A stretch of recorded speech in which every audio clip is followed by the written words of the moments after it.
Ya kalau ilegal ya memang ya jangan diikuti kan itu dari kami.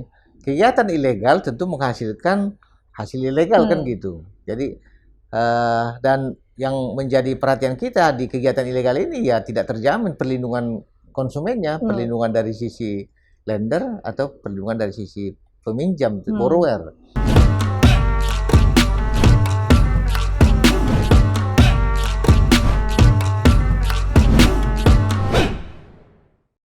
Oke Pak, menarik karena tadi Pak Pak Tongam sempat nyebut juga soal pinjol nih Pak. Ini juga menarik perhatian saya Pak. Pasti menarik perhatian sahabat bisnis juga kan. Jadi kalau misalnya soal pinjol itu yang terakhir gimana sih Pak temuan Satgas Waspada Investasi pinjol ilegal? Ya, mengenai pinjaman online ini memang sangat membahayakan masyarakat kita ya, karena masyarakat kita dikenakan bunga sangat tinggi, fee sangat tinggi, jangka waktu rendah, dan selalu mereka itu melakukan teror intimidasi pada saat penagihan. Perkembangannya adalah bahwa memang dari sisi angka ya, jumlah pinjol ilegal ini menurun dari sebelum pandemi. 2019 itu tertinggi, mencapai 1.900-an pinjol ilegal kita blokir. Kemudian 2020 menjadi 1.400-an. 2021 sekitar 811 pinjol ilegal. Jadi ada penurunan dari sisi jumlah. Ini membuktikan bahwa memang edukasi kita ke masyarakat dan juga pemberantasan kita secara masif itu berjalan dengan baik.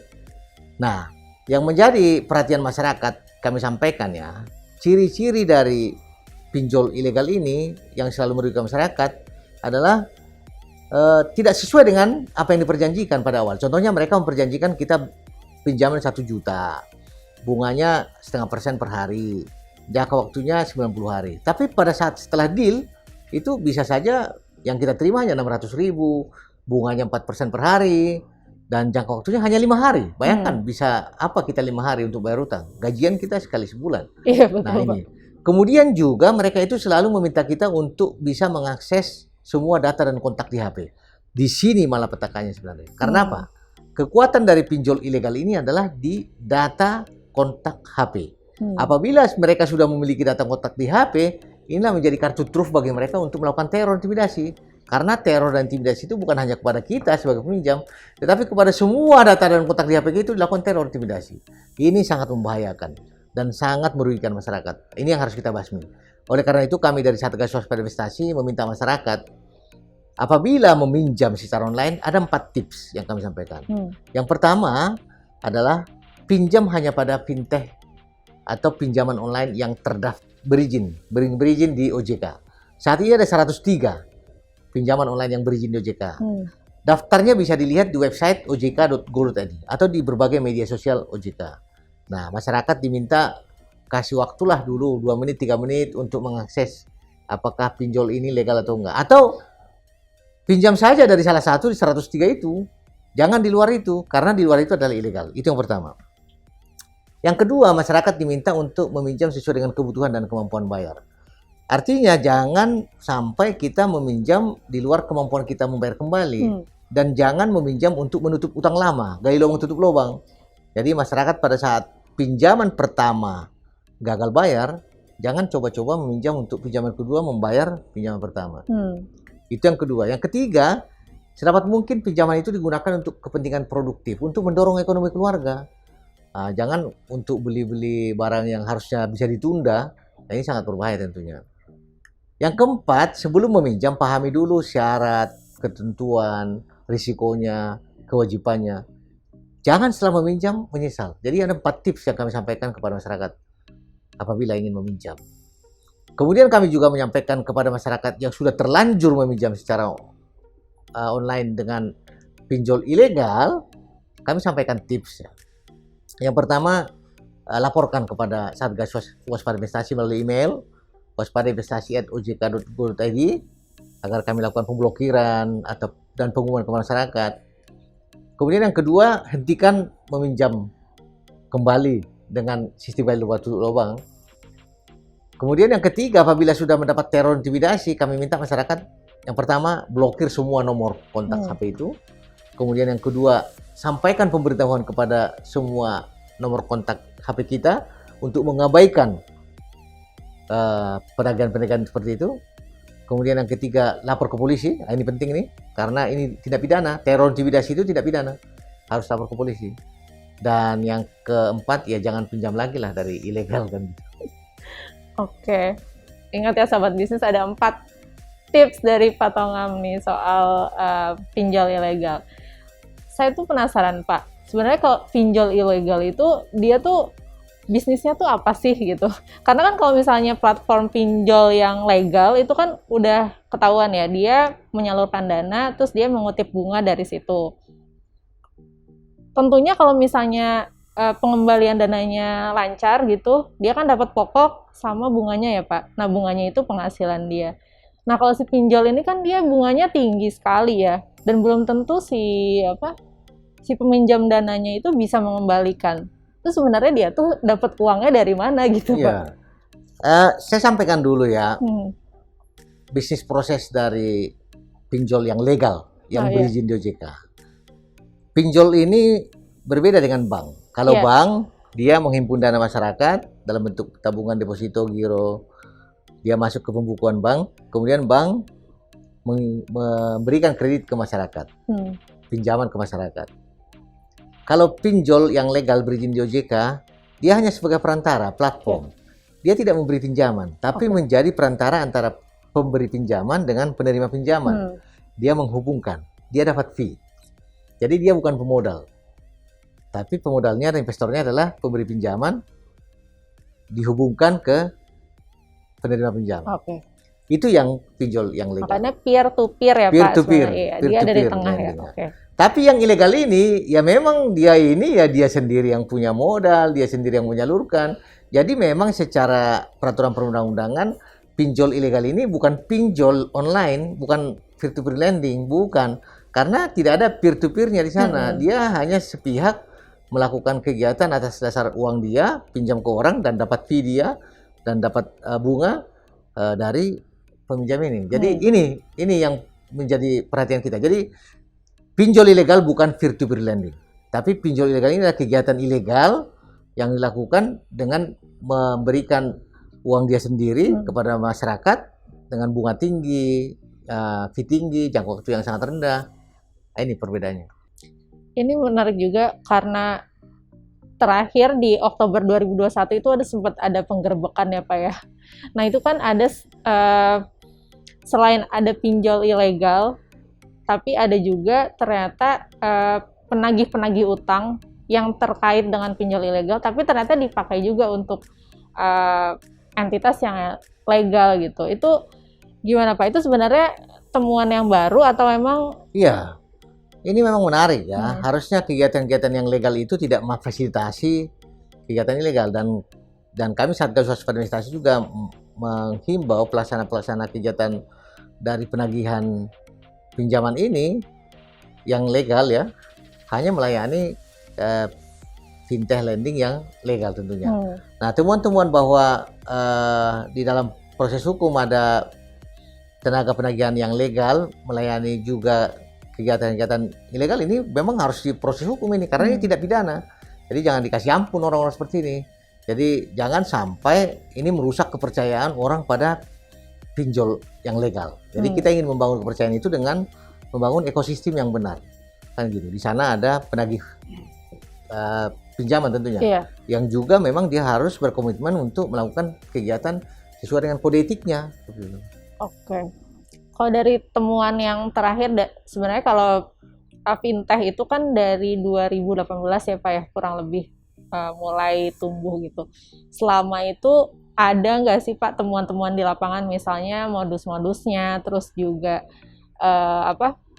korban-korbannya itu karakternya seperti apa? Mungkin ada tren di situ selama 2018 sampai 2021. Ya, fintech lending ini atau pinjaman online ini memang muncul di negara kita 2014, 2015 ya. Artinya agak banyak ya. Kemudian OJK secara cepat merespon dengan menerbitkan peraturan OJK 77 tahun 2016 untuk menata industri fintech ini supaya jangan sampai dia berjalan sendiri dan merugikan masyarakat. Jadi OJK sangat cepat merespon. Gitu. 2016 sudah direspon dengan membentuk peraturan. Kemudian 2017 kita memanggili para pelaku yang tidak masuk ke daftar berizin atau terdaftar di OJK yang melakukan kegiatan pinjol ini untuk segera mendaftar. Tahun 2017 Satgas Waspada Investasi memanggil berbagai entitas yang melakukan kegiatan pinjol ini supaya mereka mendaftarkan diri ke OJK.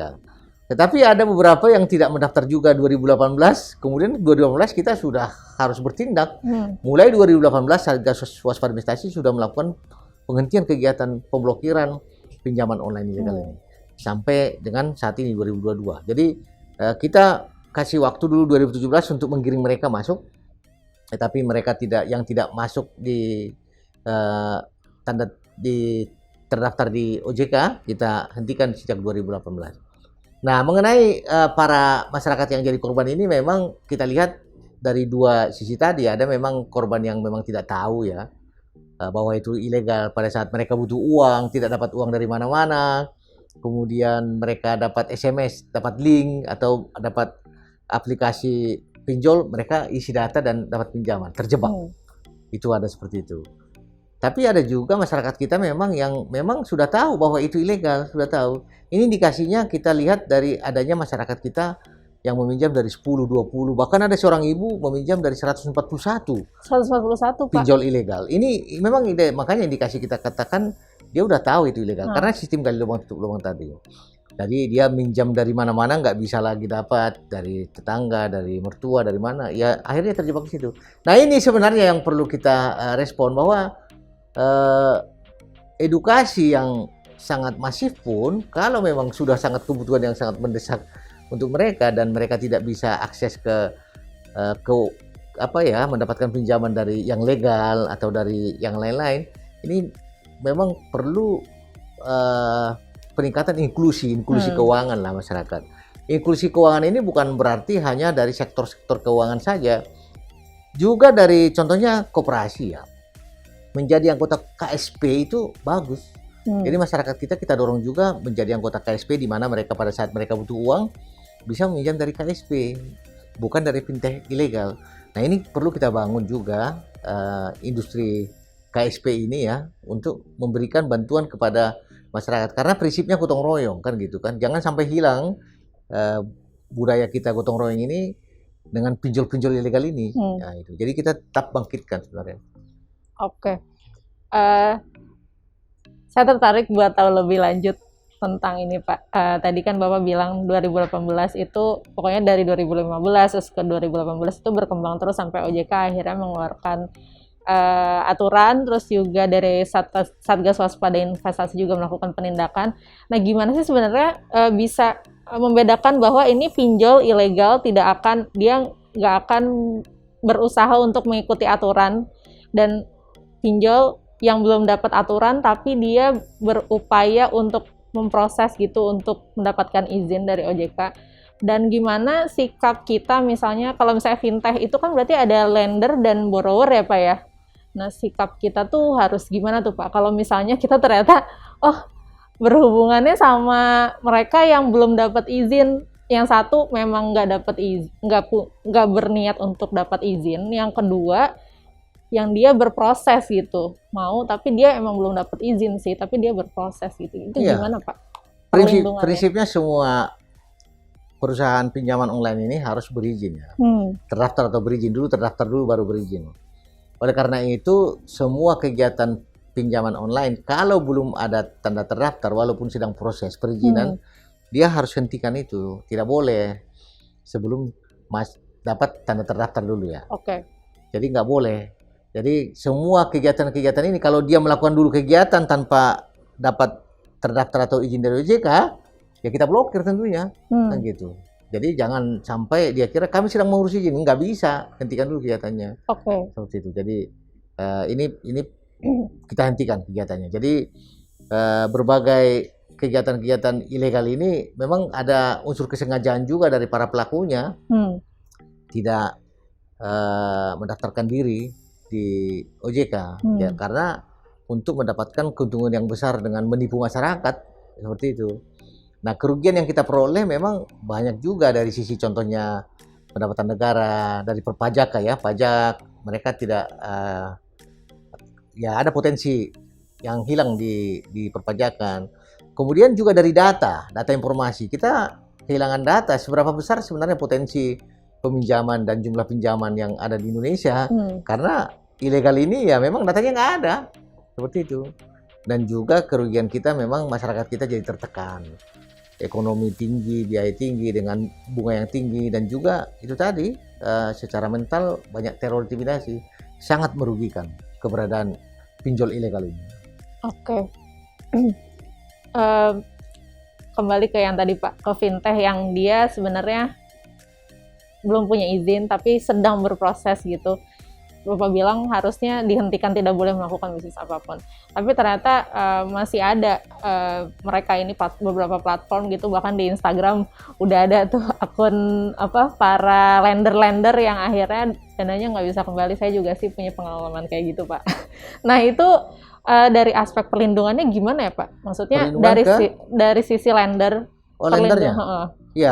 Ya kalau ilegal ya memang ya jangan diikuti kan itu dari kami. Kegiatan ilegal tentu menghasilkan hasil ilegal kan gitu. Jadi dan yang menjadi perhatian kita di kegiatan ilegal ini ya tidak terjamin perlindungan konsumennya, perlindungan dari sisi lender atau perlindungan dari sisi peminjam, borrower. Oleh karena itu ya memang yang bisa kita lakukan adalah bagaimana memahamkan mereka bahwa kegiatan ini ilegal dan jangan diikuti lagi kan gitu. Oke. Mungkin nggak sih Pak kalau misalnya nanti mungkin ya ke depan gitu di Satgas Waspada Investasi bekerja sama dengan layanan keuangan gitu yang biasa, karena ya balik lagi kalau misalnya saya nih pinjol ilegal mau memanipulasi masyarakat, saya kirimin uang gitu, kalaupun saya nggak punya akses akun banknya dan mungkin si bank itu nggak memfasilitasi transaksi seperti itu, kan nggak mungkin juga dana itu mengalir pada akhirnya gitu. Itu sebenarnya mungkin nggak sih Pak? Saya masih penasaran soal itu. Gimana maksudnya? Kalau misalnya kita tuh menelusuri si rekening-rekening yang mencurigakan itu, karena kan kebanyakan mungkin ada juga pinjol ilegal yang asalnya dari luar negeri gitu, nggak tahu sebenarnya dia basisnya ada di mana sih gitu. Itu sebenarnya memungkinkan nggak sih Pak? Kalau penelusuran rekening ya memang penyidik ya bisa ya, penegak hukum. Dan memang benar banyak server pinjaman online ilegal yang kita hentikan itu di luar negeri banyak. Dan ini menjadi kesulitan kita juga sebenarnya. Tetapi mereka punya tenaga penagih kerjasama ya di sini. Nah itu yang menjadi perhatian kita juga. Oke. Jadi kalau misalnya menyambung kemarin kan Pak Wimbo baru bilang ya bahwa layanan keuangan, jasa keuangan nggak boleh memfasilitasi kripto gitu. Nah itu tuh saya membayangkan aja mungkin kayak itu terjadi kalau misalnya ke pinjol ilegal gitu, karena itu kan sangat meresahkan ya, apalagi yang tiba-tiba dikirimin tidak mengajukan gitu kan. Iya, OJK juga sangat tegas kepada perbankan terutama ya, agar tidak memfasilitasi pinjol ilegal ini, itu tegas di sana. Jadi dan saya rasa perbankan harus turut untuk tidak memfasilitasi atau malah bekerja sama dengan pinjol ilegal ini. Dan mereka diminta untuk memperkuat prinsip know your customer-nya, pengenalan nasabah, agar bisa mendeteksi secara dini nasabah-nasabah yang membuka rekening contohnya digunakan untuk pinjol ilegal. Iya, betul, dan Pak. ini kuat nih. Iya Pak. Karena kan kalau misalnya istilahnya air nggak bisa mengalir nih kalau misalnya nggak ada salurannya gitu ya Pak. Makanya KYC-nya yang diperkuat di sana. Oke Pak, kalau di tahun 2022 ini kira-kira gimana sih Pak trennya untuk pinjol ilegal, terus juga apa sih yang udah disiapkan nih dari Satgas Waspada Investasi? Di 2022 ini kami perkirakan semakin menurun ya, perkiraan kami ya, karena itu tadi semakin teredukasinya masyarakat dan semakin masifnya kita memberantas pinjol ilegal ini. Dan kita juga akan mengembangkan strategi lebih luas dari edukasi sebenarnya. Edukasi masyarakat, dan kita harapkan kita akan mengedukasi lebih banyak sekolah-sekolah ya, melalui kepala sekolah SMP, SMA, kemudian pondok pesantren, madrasah, kemudian pengurus-pengurus koperasi, kemudian juga kepala desa yang memang menjadi afiliasi kita dalam rangka mendidik lingkungan mereka atau keluarga di sekitar mereka agar mengetahui mengenai bagaimana terhindar dari investasi ilegal, pinjol ilegal. Jadi tugas kita masih banyak sebenarnya untuk tahun ini, yang mudah-mudahan kita bisa mencapai target semakin banyak yang mengetahui atau teredukasi mengenai investasi legal dan waspada pinjol ilegal. Oke. Kalau misalnya dilihat dari trennya kan kemarin pandemi 2 tahun belakangan nih Pak, dan sekarang mungkin gimana Pak kondisinya? Maksudnya itu ada faktor turut mempengaruhi juga nggak sih Pak ke si apa? Iya, kalau dari sisi jumlah tadi saya lihat memang di 2019 yang paling banyak ya. Sehingga pandemi ini kalau dikatakan memang tidak menimbulkan gejolak semakin banyaknya investasi legal dan pinjol ilegal, memang benar dari data kita ya. Walaupun memang secara kualitas banyak sekali pengaduan-pengaduan masyarakat tentunya, tetapi menurun dari 2019 jumlahnya. Dan harapan kami 2022 ini akan semakin menurun ya. Dan kita tidak bisa pastikan juga jadi nol. Pasti ada aduan-aduan masyarakat, itu pasti ada terjebak karena penawarannya bisa melalui SMS. Oleh karena itu kita sangat mendidik masyarakat kita agar, contohnya ya, pinjol ilegal itu ya banyak yang ditawarkan melalui SMS.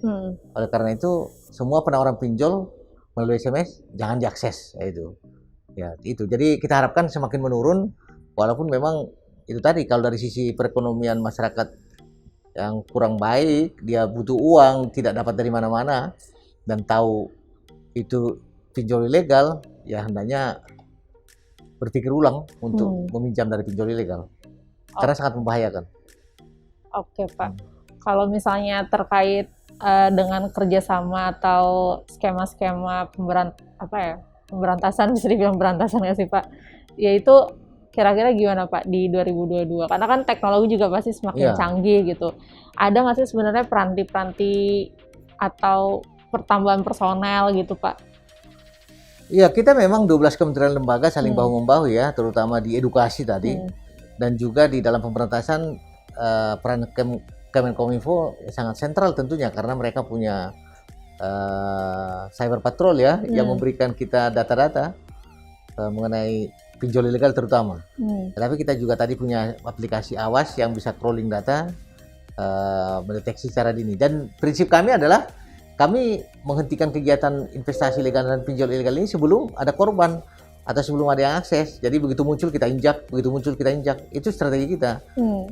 Walaupun memang kadang-kadang ada juga yang sudah terlanjur, karena kita nggak tahu sebelumnya memang ada beberapa komunitas yang menawarkan investasi legal atau pinjol ilegal.